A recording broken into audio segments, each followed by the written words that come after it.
பழனிமலை ஆண்டவா, அழகான பழனிமலை ஆண்டவா, உன்னை அனுதின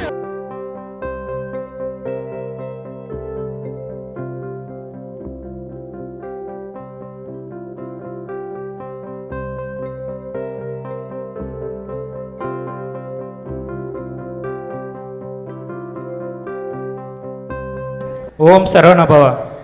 இங்கு திரண்டுள்ள அன்பு நிறைந்த அனைத்து பக்தர்களுக்கும் எங்களின் பணிவான வணக்கமும் மறுபடியும் இனிய வரவேற்பும். இன்று ஒரு சாதாரண நாள் இல்லை, இன்று பக்தி நிறைந்த நாள், இன்று அருள் பொழியும் நாள். ஏனில் முருகர் வருவார். முருகன் என்பது நாம் வணங்கும் ஒரு தெய்வம் மட்டுமல்ல, அவர் வழி தெரியாத நேரத்தில் வழிகாட்டி, தளர்ந்த மனதிற்கு தைரியம், நம்பிக்கை இழந்தவர்களுக்கு ஒரு ஒளி. வாழ்க்கையில் பல நேரங்களில் நாம் என்ன செய்வது என்று தெரியாமல் நிற்கும் போது முருகனின் திருநாமம் மட்டுமே போதும். மனம் அமைதியாகும், எண்ணங்கள் தெளிவாகும். இந்த முருகர் வருவார் நிகழ்ச்சி ஒரு நிகழ்ச்சி மட்டுமல்ல, இது பக்தி, பண்பாடு, கலாச்சாரம், ஞானம் இவை அனைத்தும் ஒன்று இணைக்கும் ஒரு தெய்வீக அனுபவம். இன்று முழுது இசை, பஜனைகள், நடனைகள், உரைகள் அனைத்தும் முருகனுக்கே அர்ப்பணிக்கப்படுகிறது.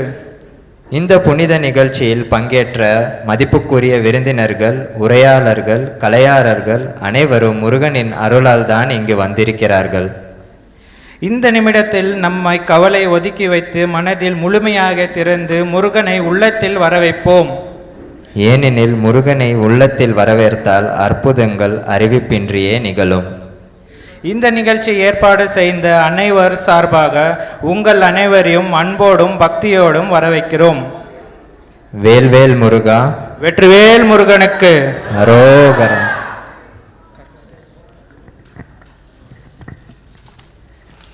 எல்லாருக்கும் வணக்கம். எப்படி இருக்கீங்க?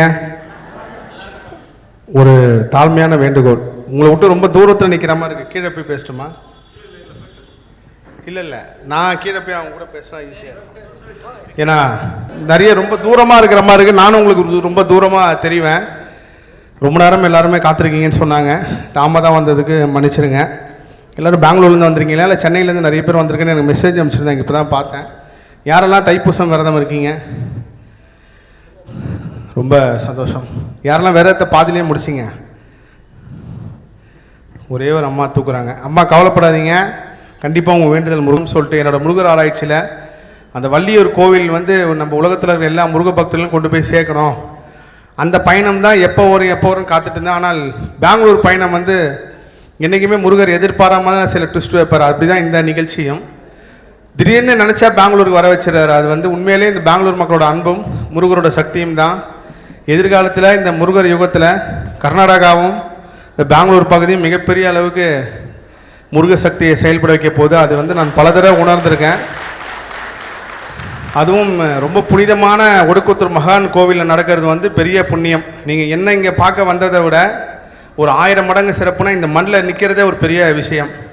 நான் எங்கே இந்த நிகழ்ச்சி நடத்த போகிறீங்கன்னு கேட்குறப்போ ஒடுக்குத்தூர் மகான் சொன்னாங்க. அவ்வளோ சந்தோஷப்பட்டேன். ஏன்னா நான் இந்த இடத்துல தியானத்தில் உணர்ந்தது யாரெல்லாம் ரொம்ப அவமானப்பட்டு நீலாம் ஒன்றுமே இல்லை, நீலாம் வாழ்க்கையில் முன்னேறவே மாட்டேன் அப்படின்னு நினைக்கிற முருக பக்தர்கள் எல்லாரும் ஒரு வாட்டியாவது ஒடுக்குத்தூர் மகான்கிட்ட வேண்டிக்கிட்டு போங்க, கண்டிப்பாக உங்களுக்கு எல்லாமே கிடைக்கும் அப்படின்னு சொல்லியிருந்தேன். அதே மாதிரி நிறைய பேர் ஜீரோவில் இருந்த நான் இன்றைக்கி ஒரு 5 படியாவது ஏறி வந்திருக்காங்க சார்ன்னு சொன்னாங்க. அப்பேற்பட்ட ஒரு புனிதமன். முருக பக்தியில் மொழி, இனம், பேதம், மதம் எதுவுமே கிடையாது. முருகா அப்படின்னு நீங்கள் எந்த மொழியில் கூப்பிட்டாலும் சரி, தமிழே தெரியாமல் முருகான்னு கூப்பிட்டாலும் சரி, உங்களுக்கு அந்த முருக சக்தி வேலை செய்யும். நாளைக்கு தை கிருத்திகை, ரொம்ப முக்கியமான நாள். இதை நான் வாட்ஸ்அப் சேனல் தான் பதிவு பண்ணணுன்னு இருந்தேன். ஆனால் இங்கே யாருக்காவது வந்தவங்களுக்கு உங்கள் குடும்பத்தில் அம்மாவோ அப்பாவோ இல்லை ரொம்ப நெருக்கமானவங்க கணவரோ மனைவியோ ரொம்ப உடம்பு முடியாமல் இருந்தாங்கன்னா நாளைக்கு தை கிருத்திகை விரதம் இருங்க. ஏன்னா இந்த தை கிருத்திகைன்றது ரொம்ப பவர்ஃபுல்லான கிருத்திகை. கிருத்திகை சஷ்டி இந்த 2 நாளுமே மிகப்பெரிய கர்ம சூழ்ச்சியில் ஒரு பெரிய உகந்த நாட்களாக இருக்குது. அதில் கிருத்திகை நிறைய பேரோட இறப்பு செய்தியும் ஜனனமும் மரணமும் சமமாக நடக்குது இந்த கிருத்திகை நாளில். யாராவது உடம்பு சரியாமல் இருக்காங்க, ரொம்ப சிக்காக இருக்காங்கன்னா கிருத்திகை நாளைக்கு விரதம் இருங்க. உங்களால் முடிஞ்சால் ஒரு வேளையோ இல்லை ஒரு நாளோ, அப்படி இல்லைன்னா நீங்கள் காலையிலேருந்து நைட்டு வரைக்கும் எதுவும் சாப்பிடாமல் சூரியன் அஸ்தமானதுக்கப்புறம் அவங்களுக்காக நலமாகணும் குணமாகணும்னு சொல்லி வேண்டியதுன்னா கண்டிப்பாக இந்த தை கிருத்திகை உங்களுக்கு நடக்கும். அதே சமயத்தில் உங்களால் முடிஞ்ச ஒரு பாலோ பன்னீரோ ஏதோ ஒன்று வந்து நீங்கள் முருகர் அபிஷேகத்துக்கு வாங்கி கொடுங்க. செவ்வாய்க்கிழமை ஒரு தைக்கிருத்திக்கு வந்து ரொம்ப விசேஷம். வேறு எதனா கேள்வி கேட்கணுமா? நீங்கள் மைக் கொடுக்க சொல்கிறேன், யாருக்கு என்ன கேட்கணுமோ கேளுங்கம்மா, நான் சொல்கிறேன். ஃபஸ்ட் டைம் உங்களை ஜூலை 10th பார்த்தேன். அப்போயே உங்ககிட்ட பேசணும்னு நினச்சேன், பட் பயத்தில் பேச முடியல. நானும் முருகன் அவ்வளோலாம் இதால் ஒரு 5 வருஷத்துக்கு முன்னாடி எங்கள் அக்கா கொஞ்சம் கன்சீவாக இருந்தப்போ அவங்களுக்கு உடம்பு முடியாமல் போயிடுச்சு. டாக்டர் வந்து நெக்ஸ்ட் டே கன்ஃபார்மாக இல்லைன்னு சொல்லிருந்தாங்க. அப்போ என் ஃப்ரெண்டு ஒருத்தி இருந்து அவளுக்கு ஃபோன் பண்ணி கேட்டேன், இந்தமாதிரி அவளுக்கு ஷேர் பண்ணிக்கிறேன், டாக்டர் காத்தில் தான் கன்ஃபார்ம் பண்ணுவேன்னு சொன்னாங்க, எனக்கு கஷ்டமாக இருக்குன்னு. அவள் சொன்னான், முருகர் வேண்டிக்கின்னு ஒரு 5 ரூபாய் காயின்னு துப்பட்டால் முடிஞ்சோயி நல்ல இது வரும்னு சொன்னாங்க. அதுமாரி நான் வேண்டின்னு முடிஞ்சு வச்சேன். நெக்ஸ்ட் டே காத்தால் வந்து டாக்டர் ஸ்கேன் பண்ணோம்னே இல்லை, கன்ஃபார்ம் இல்லை, குழந்தை இதாகிடுச்சுனாங்க. பட் மிராக்கிள் காத்தால் டாக்டர் வந்து ஸ்கேன் பண்ணப்போ குழந்தை இருக்குதுன்னு சொன்னாங்க. ஸோ அதுலேருந்து தான் நான் ரொம்ப முருகர் பக்தியாக ஆனேன். ஸோ அப்போலேருந்து தான் இந்த 5 வருஷமாக நான் இது பண்ணுறேங்க. எனக்கு வந்து அப்பா இல்லை, அம்மா மட்டும்தான். நாங்கள் 3 பெண் குழந்தைங்க. அம்மா கஷ்டப்பட்டு வளர்த்தாங்க. அப்பாலேருந்து ரேக்கம் எனக்கு இருக்குது. நான் ரொம்ப ஃபீல் பண்ணா அப்பனே முருகன் தான் சொல்லுவேன்.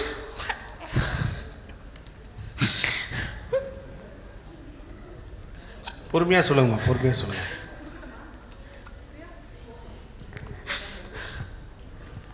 சாரி, இல்லை. ஸோ எனக்கு அப்பா நான் அவ்வளோ பிடிக்கும். இப்போ நான் அப்பா நினைக்கிறேன்னா அவரு மட்டும்தான். ஸோ எனக்கு இன்னும் நான் ரொம்ப கஷ்டப்படுறேன். அம்மா 3 பொண்ணுக்கும் வச்சு ரொம்ப கஷ்டப்பட்டாங்க. 2 பேர் அக்காவுக்கும் நான் தான் கல்யாணம் பண்ணி வச்சேன். இப்போ நான் மட்டும் தான் அம்மா பார்த்துட்ருக்கேன். அம்மாவுக்கும் ஹெல்த் ப்ராப்ளம் இருக்குது. இருந்தாலும் முருகன் நம்பிக்கையில் நான் இன்னும் இருக்கேன். முடிஞ்சா இருக்குல்லங்கம்மா. திருச்செந்தூர் போயிருக்கீங்களா நீங்கள்? எப்போ போனீங்கம்மா கடைசியாக? 4 வருஷம் ஆச்சுங்க. இது 4 வருஷம்ன்றது வந்து போக முடியல. அதுதான் போன ட்ரை பண்ணுவேன், ட்ரெயினை புக் பண்ணிடுவேன், ஆனால் என்னால் போக முடியாது. கடைசி நேரத்தில் அம்மாவுக்கு உடம்பு சரியாமல் ஆகிடும், இல்லை வீட்டில் யாருக்குமே எதுவும் ஆகிடும். 4 வருஷமாக ட்ரை பண்ணுறேன், ஆனால் முடியலைங்க. தைப்பூசத்துக்கு அப்புறம் முயற்சி பண்ணுங்கம்மா. சனிக்கிழமை திட்டமிடுங்க. வெள்ளிக்கிழமை காலையில் கிளம்பி நைட்டு அங்கே ரீச் ஆகி சனிக்கிழமை நைட்டு தங்கிட்டு ஞாயிற்றுக்கிழமை காலையில் முருகரை பார்த்துட்டு வாங்க. உங்களுடைய எல்லா கஷ்டத்தையும் தீர்வாங்க, முருகப்பெருமானே கொடுப்பார். இவங்க சொன்னாங்க ரொம்ப நாள் குழந்தை இல்லை முருகர் கொடுத்தாரு அப்படின்னு சொல்லிட்டு. இந்த உலகத்தில் வந்து 2 விஷயத்துக்கு வந்து முருகப்பெருமான் வந்து ரொம்ப ஸ்ட்ராங்கான ஒரு தெய்வமாக இருக்கார். அதில் முதல் விஷயம் வந்து குழந்தை. அது ஏன்னா நீங்கள் முருகனோட பேர் வேல் அப்படின்றது வெல் அப்படின்ற சொல்லிருந்து தான் வந்துச்சு. வெல்னாலே நம்ம உயிரணுவு தான் குடிக்கிற ஒரு சொல்லாக இருந்திருக்கு. அதுவும் இன்னைக்கு காலையில் என்னோட முருகர் ஆராய்ச்சியில் நான் வந்து ட்ரெயினில் வரப்போ ஒரு புத்தகம் படிக்கிறப்போ அந்த புத்தகம் மூலயமா நிறைய விஷயங்கள் தெரிய வச்சாங்க. ஆச்சரியமாக இருந்துச்சு. இந்த 2 சக்தி வந்து பெரிய சக்தியாக இந்த கலியுகத்தில் வேலை செய்த, ஒன்று அம்மன் சக்தி, இன்னொன்று முருகர் சக்தி. குழந்தை இல்லாதவங்களுக்கு ஏன் டாக்டரால் கைவிடப்பட்டவங்களுக்கு கூட குழந்தை கிடைக்குதுன்னா அந்த முருக சக்தி வந்து அவங்களுக்கு அந்த குழந்தை எடுத்துகிட்டு போய் கொடுக்குது. நீங்கள் முருகா அப்படின்னு கேட்டிங்கனாலே கிட்டத்தட்ட நான் எத்தனையோ பேரை பார்த்துருங்க. இதே திருச்செந்தூரில் சேதுராமன் ஒரு குருக்கள் இருக்கார். அவர் சொன்னார் கிட்டத்தட்ட 11 வருஷம் குழந்தை இல்லாதவங்களுக்கு திருச்செந்தூரில் சஷ்டி விரதம் இருந்து குழந்தை பிறந்துச்சு அப்படின்ட்டு. இது எல்லாமே முருகர் அற்புதம் தான். அதே மாதிரி நீங்கள் கஷ்டம்னு சொன்னீங்கம்மா, பண கஷ்டமாக இருந்துச்சுன்னா அதை அனுபவிச்சிருங்க. அது உங்களுக்கு எவ்வளோ புண்ணியம் இருக்குனால தான் பண கஷ்டத்தோடு போச்சு. நம்ம எல்லாத்தையும் அனுபவிக்கல தாண்டி நீங்கள் ஒரு நாள் ஐசியூவில் படுத்திருக்கும் போது வாழ்க்கையில் மற்ற பிரச்சனைலாம் ஒரு பிரச்சனையாகவே தெரியாது. அது வந்து நான் எத்தனையோ பேர் அனுபவத்தில் உணர்ந்ததை வச்சு சொல்கிறேன். நீங்கள் எப்போ ஹாஸ்பிட்டலில் போய் படுக்கிறீங்களோ அப்போ மற்ற விஷயம்லாம் உங்களுக்கு இப்போ நீங்கள் நினச்சிட்டு இருக்கிற பிரச்சனை, நம்ம கடன் கட்டணும், நம்மளை வந்து கடன்காரன் தேடிட்டு இருக்கான், பணம் இல்லை, நகையை மீட்கணும், சொந்தக்காரங்க திட்டுறாங்க, குழந்தைல, இது எதுவுமே உங்களுக்கு கண்ணுக்கு தெரியாது. அந்த ஹாஸ்பிட்டல் வாழ்க்கை உங்களுக்கு பெரிய நரகமாக இருக்கும். ஆஹா, இதை விட வந்து பெரிய வேதனை எதுவுமே இல்லையா, அதெல்லாம் எவ்வளோ சின்ன வேதனை தெரியும். அதனால் பண கஷ்டம் நினச்சி கவலைப்படாதீங்க, திருச்செந்தூருக்கு போயிட்டு வாங்க.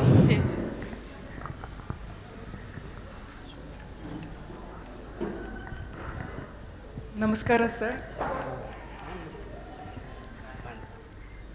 நமஸ்காரம் சார். வெற்றிவேல் முருகா சார். 3 வருஷமாக உங்களை யூடியூப்பில் மட்டுமே ஃபாலோ பண்ணி மேக்ஸிமம் பெனிஃபிட் கிடைச்ச ஒரு ஆள்னா அது நான் தான் இருப்பேன். சார் என்னோட பேர் பிரியா சார். படித்து வளர்ந்த ஊர் பழனி சார். கேரளா நேட்டிவ். கேரளா ஞாபகம் வந்துச்சுங்க சார். இந்த புக்கு இன்னைக்கு காலையில் அல்சூர் சிவா சார் உங்கள் மூலமாக தான் எனக்கு அவர் காண்டாக்ட் கிடச்சிது. இங்கே பாட ஒரு அவசரம் கொடுத்தாங்க. என் கூட 3 பேர் வந்திருந்தாங்க. காலையில் பாடினோம் 4 பாடல்கள். அது பாடின அக்கா பாட்டு எழுதின அக்கா ஜெய வெங்கடலட்சுமி, அவங்க வந்திருப்பாங்க. ஆனால் இவ்வளோ பெரிய நிகழ்ச்சி கண்டிப்பாக வந்திருப்பாங்க. ஆனால் காவடி பூஜை இருந்தது அவங்க ஊரில் பாலக்காடில். ஸோ அதனால் அவங்களால வர முடியல. அவங்க சார்பாக உங்கள்கிட்ட ஒன்றே கேட்கணும்னு நினச்சேன் சார். இந்த புக்கு ஒரு காப்பி உங்களுக்கும் அனுப்பியிருந்தேன் சார். அது எல்லா இடத்துலையும் பூஜை பண்ண முடிஞ்சுதான்னு தெரியல. நீங்கள் எடுத்துகிட்டு போகும்போது எல்லா இடத்துலையும் பூஜை பண்ணுங்கன்னு சொல்லி ஒரு லெட்டரோட எழுதி கண்டிப்பாங்கம்மா. இவங்க குரலை மட்டும் தான் கேட்டிருக்கீங்க, இப்போ தான் முதல் தடவையாக பார்க்குறேன். ஆமாம் சார். இது ஒரு வருஷமாக பேசிட்டு இருக்கீங்க கரெக்டுங்களா? இல்லை சார், மேலே இருக்கும், 2.5 வருஷமாக இருக்கும் சார். அது மாதிரி நீங்கள் எப்பவுமே மிதுன ராசிக்காரங்களுக்கு தான் தெய்வ குழந்தைகளுக்கு உதவி பண்ண முடியும்னு சொல்லுவீங்க. அதுவும் ரொம்ப ட்ரூ. மிதுன ராசி சக்தியில் ஒரு பெரிய ஒரு அற்புதமான ஒரு சகோதரி அவங்க. இவங்க குரலை மட்டும் தான் கேட்டிருக்கீங்க, நீ தான் நேராக பார்க்குறேன். ஒரு பாட்டு பாடலாமா சார்? ஆமாம் பாடுங்கம்மா, தாராளமாக பாடுங்க. ரொம்ப தேங்க்ஸ் சார் வாய்ப்புக்கு. நவவீரர்கள் மாலை பாடுறேன் சார். அது யாருமே எழுதின மாதிரி எனக்கு தெரியல. பாடுங்கம்மா. சரணம் சரணம் கணபதி சரணம், சரணம் சரணம் கந்தா சரணம், சரணம் சரணம் கடம்பா சரணம், சரணம் சரணம் குமரா சரணம், சரணம் சரணம் கார்த்திகேய சரணம், சரணம் சரணம் காங்கேய சரணம், சரணம் சரணம் குஹனே சரணம், சரணம் சரணம் ஷண்முகா சரணம்.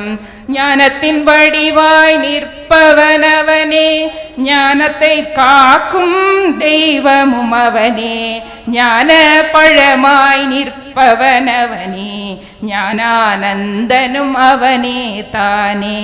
சரணம் சரணம் கணபதி சரணம், சரணம் சரணம் கந்தா சரணம், சரணம் சரணம் கடம்பா சரணம், சரணம் சரணம் குமரா சரணம். விண்ணவர் போற்றும் வேலாயுதனே, விக்னங்கள் தீர்க்கும் விநாயகன் தம்பியே, நவரத்னங்களிலிருந்து வந்த வீரர்கள் நவவீரர்கள் என்ற பெயரும் கொண்டாட அருளை தருவாய். வைடூரியம் என்னும் ரத்னத்திலிருந்து வந்தவன் தானே வீர புரந்தரர். வீரர்கள் எல்லோரும் வேலாயுதனுடன் சுரசம்ஹாரத்தில் போர் புரிந்தனரே. எவ்வித பெயரால் உன்னை அழைத்தாலும் எல்லா நன்மையும் அடைந்திடுவோமே. ஏற்றம் தருமே உன் திருநாமம், சரணம் சரணம் என்று சரணடைவோமே, சரணம் சரணம் என்று சரணடைவோமே. ரொம்ப நன்றி. எல்லாத்தோட டைமே எடுத்துக்க சாரி. ஜெய வெங்கடலட்சுமி அக்கா எங்கிட்ட சொல்லி விட்டது இந்த பாட்டை பாடுன்னு சொல்லி அனுப்பி விட்டுருந்தாங்க. எங்களுக்கு காலையில் டைம் கிடைக்கல, அதனால தான் சார் இந்த பெரிய பாட்டை பாடிட்டேன். சாரி. உங்கள் குரலில் முருகர் இந்த பாட்டை கேட்கணும்னு ஆசைப்பட்டிருக்காரு. அங்கே தண்டாயுதபாணி முருகரே கேட்டிருப்பாரு கண்டிப்பா. பரவாயில்லங்க உட்காருங்க. ஆமா சார். இந்த தைப்பூசம் விரதம் பாதிலேயே முடிச்சேன்னு சொல்லி ஒரு அம்மா கைத்து விட்டாங்களே, பின்னாடி இருக்காங்களா? பாதிலேயே நான் ஆமாம் வாங்க.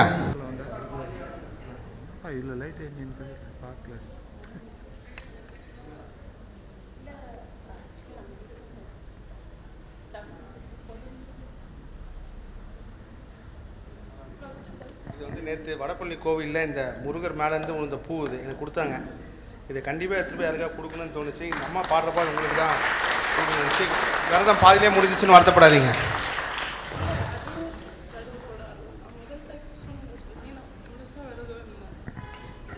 என்ன ராசி இருக்கு? என்ன கன்னி ராசியா மிதுன ராசி? லக்னம் லக்னம் பார்த்து சொல்லுங்கள் போகிறதுக்குள்ள. நல்லதுங்கண்ணா. வீட்டுக்கு என்ன தொழில் செய்கிறார் வராங்க? அவர் என்ன ராசிங்கம்மா? லக்னம் 2 பேர் லக்னம் பார்த்து சொல்லுங்கள். நீங்கள் சொல்ல நட்சத்திரம் லக்னம் வேறு கேட்டு சொல்லுங்கள். முருகர் மேலேருந்து உங்களுக்கு பூ வச்சுங்க. ஆமாம் ஆமாம் மைக் கொடுங்க. ஆமாம் உட்காந்தே கேட்டுங்கம்மா பரவாயில்ல. அண்ணா நான் லாஸ்ட் டைம் கூட உங்கள் மீட் பண்ணேன், நான் பேச முடியலன்னா. ஒரு 3 இயர்ஸ்லேருந்து உங்கள் யூடியூப்ஸ் வீடியோ பார்க்குறேன். எல்லாமே மனோலட்சணை தானா? பிகாஸ் முருகர் நல்லா வச்சுருக்காரு, பட் ஹஸ்பண்ட்லேருந்து பிரிஞ்சிருக்க. நான் ஒரு single mother, 11 year old daughter. எல்லாமே எடுத்துன்னு போயிட்டாங்கன்னா என்னோட மாமா பையன் தான். அப்பா அம்மா இப்போ ரொம்ப நொந்து போயிட்டு இருக்காங்க. ஸோ ஆனால் வேலையில் கூட பிரச்சனை, ஒரு வேலையில் நிற்க மாட்டேன், ஏதாவது ஒரு பிரச்சனைன்னா. ஸோ அதான் உங்களுக்கு கேக்கு. என்ன ராசிங்கம்மா நீங்கள்? ரிஷப ராசி, விருச்சிக லக்னம். திருத்தணி போயிருக்கீங்களா? இல்லைண்ணா. திருத்தணிக்கு போயிட்டு வாங்க. அம்மா அப்பாவுக்கு அங்கே தான் கல்யாணம் ஆச்சுண்ணா. நீங்கள் பேசுகிறப்ப திருத்தணி முருகர் தான் வந்து நிற்கிறார். திருத்தணிக்கு போங்க, முருகர் உங்களுக்கு வழி கட்டுறார். கண்டிப்பாக நீங்கள் அந்த திருத்தணி முருகரை பார்க்குறப்போ உங்கள் வாழ்க்கையில் அடுத்த கட்டத்துக்கு உண்டான வழியை முருகரே காட்டுவார். வெள்ளிக்கிழமை மணிக்கு போயிட்டு வாங்கம்மா. சரிண்ணா. ஃப்ரைடே அன்னைக்கு ஓகே. முடிஞ்சால் ஒரு 2 மணி நேரம் கோவிலே இருந்துட்டு வாங்க. அடுத்தது ஆமாம் சொல்லுங்கள். அண்ணா வணக்கம்ண்ணா, என் பேர் குமாரி. எனக்கு இப்போ வாழ்க்கையே ரொம்ப பிரச்சனை தான். என்ன பண்ணணும்னு எனக்கு தெரிய மாட்டேங்குது. என்ன பிரச்சனைங்கம்மா சொல்லுங்கள். ஏன்னா எனக்கு வந்து பிரச்சனை நிறைய பிரச்சனை இருக்குது. மனப்பிரச்சனை இருக்குது, பணப்பிரச்சனை இருக்குது, நோய் பிரச்சனை இருக்குது. அதை தாண்டி நிறைய பிரச்சனையாக இருக்குது. எல்லா வசதியும் இருந்து ஒரு வேளை சாப்பிட முடியாத ஆள் கூட நான் பார்த்துருக்கேன். என்ன பிரச்சனை உங்களுக்கு? எனக்கு வந்து 12 வயசில் மேரேஜ் பண்ணாங்க. மேரேஜ் பண்ணதுலேருந்து தான் ஃபுல்லாக பிரச்சனை தான். இது வரைக்கும் இப்போ வரைக்கும் தனியாக தான் போராடிட்டு இருக்கேன். எத்தனை பசங்க உங்களுக்கு? 2 பசங்க. அழாதீங்க, என் நம்பர் வாங்கிக்கிங்க, கூப்பிடுங்க, ஃபோனில் கண்டிப்பாக சொல்கிறாங்கம்மா. அழாதீங்க. இன்னொரு ஒரு முக்கியமான விஷயத்தை வந்து சொல்லணும். நிறைய பேர் பண்ணுற தவறு வந்து நான் கர்ம ஆராய்ச்சியில் உணர்ந்தது என்னென்னா, எல்லா மனிதருக்கும் அது ஆணோ இல்லை பெண்ணோ எல்லாருக்குமே 27 வயசில் வந்து ஒரு கல்யாண யோகத்தை இயற்கையே கொடுக்குது. அவங்களோட கிரகம் எவ்வளோ மோசமாக இருந்தாலும் சரி, அவங்க விதி எவ்வளோ மோசமாக இருந்தாலும் சரி, அந்த 27 வயசு வரப்போ யாரெல்லாம் இந்த கல்யாண வாய்ப்பை விடுறாங்க